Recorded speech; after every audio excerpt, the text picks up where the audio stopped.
रात का समय था और एक गांव में सभी लोग सो रहे थे। तभी एक लड़की जोर जोर से चीखी और नीचे गिर पड़ी।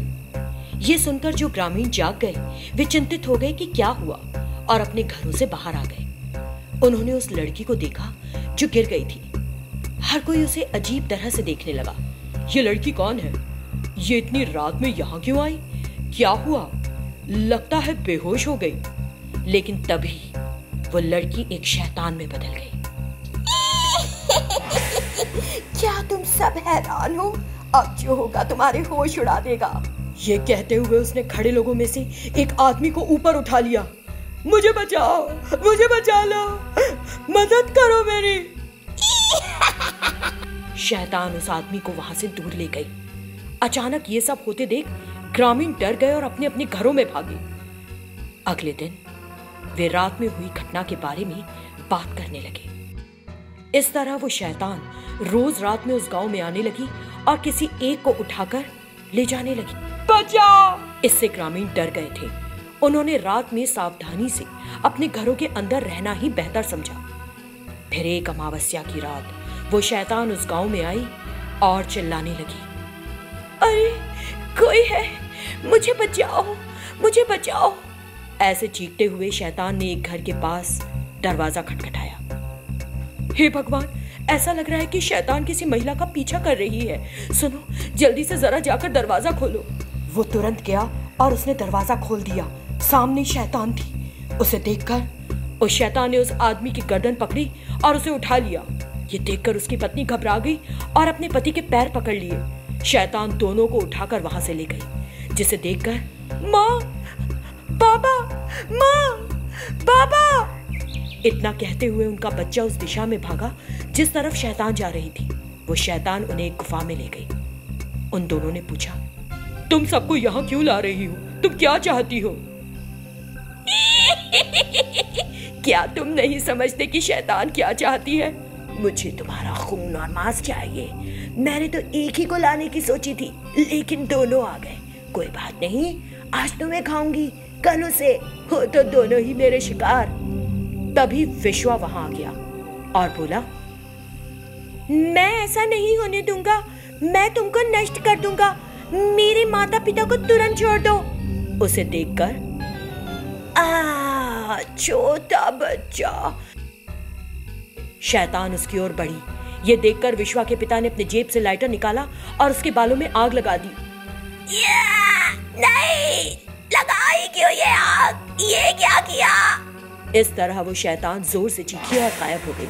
तुरंत वे अपने गांव गए और गांव वाले से बताया कि क्या हुआ था।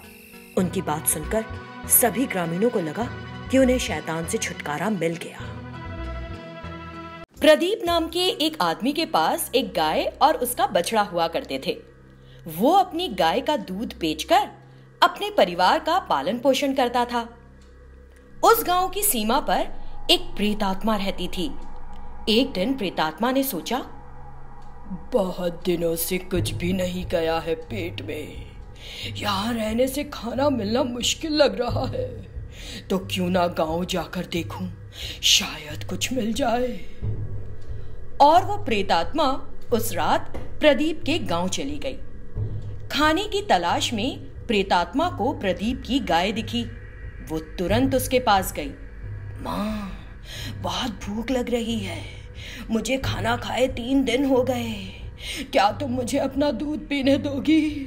तुम्हारे दूध से मेरी भूख शांत हो सकती है। गाय को उस पर दया आ गई। तुमने मुझे माँ कहा है। माँ के लिए सारे बच्चे बराबर होते हैं। तुम मेरे बछड़े के शरीर में प्रवेश कर जाओ और जितना चाहो उतना दूध पी लो। इससे प्रेतात्मा खुश हो गई। फिर उस प्रेतात्मा ने बछड़े के शरीर में प्रवेश कर लिया और गाय माँ का दूध पिया। माँ, धन्यवाद। तुमने जो मेरी मदद की है उसके लिए मैं तुम्हारी बहुत आभारी हूँ। मैंने तो बस एक माँ का धर्म निभाया है। बहुत बहुत धन्यवाद माँ। कभी तुमको मेरी मदद की जरूरत पड़ी तो मैं पीछे नहीं हटूंगी। इतना कहते ही वो वहां से गायब हो गई। अगले दिन प्रदीप गाय का दूध दूहने आया। गाय ने दूध नहीं दिया तो प्रदीप ने सोचा, अरे गाय को क्या हो गया? लगता है गाय बीमार है, इसीलिए दूध नहीं दे पा रही। ये सोचकर प्रदीप जानवरों के डॉक्टर को ले आया। डॉक्टर ने गाय की जांच की और कहा, सेहत तो अच्छी है गाय की, फिर गाय दूध क्यों नहीं दे रही? शायद इसके बछड़े ने सारा दूध पी लिया है। ये सुनकर प्रदीप ने सोचा, ये कैसे संभव है? मैंने तो बछड़े को गाय से दूर बांधा था। प्रदीप को बड़ा अजीब लगा, लेकिन उस वक्त वो वहां से चला गया। डॉक्टर भी चले गए। उस रात वो प्रेतात्मा फिर गाय के पास आई और बछड़े के शरीर में घुसकर दूध पीने लगी। ये प्रदीप ने होते देख लिया और उसने सोचा, ओह, तो ये गाय प्रतिदिन अपने बछड़े को दूध पिला दे रही है। बछड़ा सारा दूध पी जाएगा तो मेरे लिए दूध दूहने के लिए कहां से बचेगा? इसे सबक सिखाना ही होगा। और प्रदीप उस समय तो वहां से चला गया। तभी प्रेतात्मा बछड़े के शरीर से बाहर आ गई, गाय को धन्यवाद दिया और गायब हो गई। अगले दिन प्रदीप गाय के पास आया और दूध दूहना शुरू किया, लेकिन जब दूध नहीं निकला तो प्रदीप ने गुस्से में उस गाय को एक डंडे से पीटना शुरू कर दिया। गाय दर्द को सहन नहीं कर पाई और जोर जोर से चिल्लाई। उसकी आवाज बाहरी इलाके में रहने वाली उस प्रेतात्मा ने सुनी। ओह नहीं, गाय माँ का मालिक उसे पीट रहा है क्योंकि वो दूध नहीं दे पा रही। मेरी वजह से माँ को सजा मिल रही है। मुझे कुछ भी करके अपनी माँ को बचाना चाहिए। ये सोचकर प्रेतात्मा गाय के शरीर में घुस गई। तुरंत गाय का सिर शैतान के सिर में बदल गया और उसने कहा, अरे तुम हो तो एक इंसान, लेकिन जानवर की तरह व्यवहार है तुम्हारा। इस माँ ने मुझे दूध दिया और मेरी भूख को संतुष्ट किया। तुम बिना पूरी बात जाने बेरहमी से उसे यातना दे रहे हो। तुम्हारे पास अकल है या नहीं? अब मैं तुम्हें मारूंगी और खाऊंगी। ये सुनकर मालिक घबरा गया और बोला, नहीं, प्रेतात्मा, तुम थी जिसने गाय का दूध पिया। मुझे माफ कर दो, अब मैं ऐसा नहीं करूंगा। फिर गाय के शरीर से प्रेतात्मा बाहर निकल आई और बोली, मैं गाय माँ और उसके बछड़े को अपने साथ ले जाऊंगी ताकि मुझे माँ मिल जाए। बदले में तुम ये सोने के सिक्के ले लो, तुम्हें इनकी ज्यादा जरूरत है। इतना कहते हुए शैतान ने प्रदीप को सोने के सिक्के दिए। प्रदीप ने उन सभी सोने के सिक्कों को ले लिया और बड़ा खुश हो गया और अपनी गाय और उसका बछड़ा उस प्रेत आत्मा को दे दी। प्रेत आत्मा भी खुश हुई और उसने गाय से कहा, आज से हम सब साथ रहेंगे, मेरे साथ आओ। और वो उनको लेकर गायब हो गई। इस तरह प्रेतात्मा को माँ का प्यार मिल गया। उस प्रेतात्मा द्वारा दिए गए सोने के सिक्कों से प्रदीप भी एक अमीर आदमी बन गया। ये कहानी उदाहरण है इस बात का कि अगर हम किसी को माँ का दर्जा देते हैं तो हम पर माँ ममता दिखाने में कोई कमी नहीं रखती, कोई भेदभाव नहीं करती। इसीलिए तो माँ के प्यार को इतना महान माना गया है। ये कहानी गोविंदपुर नामक एक गांव की है। उस गांव की अनोखी बात ये थी कि जब लड़के 18 साल के हो जाते तो उन्हें उस गांव में रहने नहीं दिया जाता था। जैसे ही पता चलता कि कोई लड़का 18 साल का होने वाला है, वे उस लड़के को पढ़ाई के लिए बाहर भेज देते। श्याम और गोपाल को भी 18 साल का होने पर आगे पढ़ने के लिए शहर भेज दिया गया। उन्होंने शहर में अपनी पढ़ाई पूरी की और अपने गांव वापस आने का फैसला किया। तब गोपाल ने श्याम से कहा, श्याम, मैं अपने माता पिता को बताना चाहता हूँ कि मैं मीना से प्यार करता हूँ। इसीलिए मैंने सोचा है कि उनसे मिलवाने उसे अपने साथ हमारे गांव ले जाता हूँ। अच्छा फैसला है गोपाल। मैं भी अमृता से प्यार करता हूँ और अपने माता पिता को बताना भी चाहता हूँ, तो मैं भी उसे हमारे गांव ले चलता हूँ। चारों साथ चलते हैं। इस तरह वे गोविंदपुर गांव पहुंच गए। गोपाल और श्याम को देखकर उनके माता पिता ने उनसे कहा, तुम हमें बिना बताए गांव क्यों आ गए? इस गांव को तुरंत छोड़ दो और शहर चले जाओ। हम इतने सालों बाद आए हैं क्योंकि हम आपसे मिलना चाहते थे। आप ऐसे क्यों कह रही हैं माँ? हमें तुम्हें कुछ भी बताने की जरूरत नहीं है। चुपचाप यहाँ से चले जाओ। मेहरबानी करो हम बूढ़े माँ बाप पे। लेकिन श्याम और गोपाल ने अपने माता पिता की बात नहीं मानी। हम इसी गांव में रहेंगे। और वे अपने अपने घर चले गए।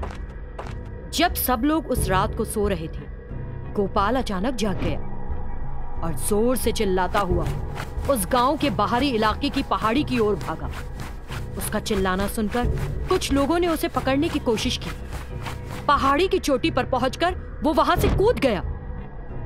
उसके माता पिता श्याम और अमृता गहरे दुख में डूब गए।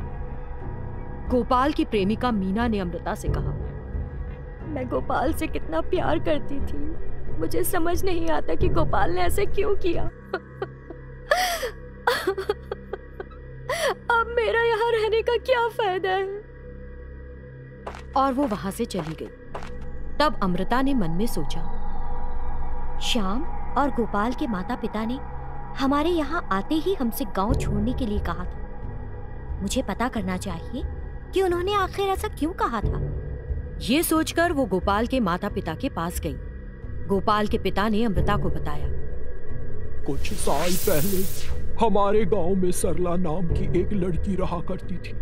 उसने इसी गांव में रहने वाले एक लड़के धीरज से शादी की, लेकिन कई साल तक उन्हें कोई बच्चा नहीं हुआ तो धीरज ने दूसरी लड़की से शादी कर ली। सरला ये बर्दाश्त नहीं कर पाई और उसने पहाड़ी से कूदकर आत्महत्या कर ली। जब धीरज ने दूसरी लड़की से शादी की थी तो किसी भी ग्रामीण ने उसे नहीं रोका। सरला अब एक शैतान बन गई है। 18 साल की उम्र तक पहुंचते ही इस गांव के लड़के उसी की तरह आत्महत्या कर लेते हैं।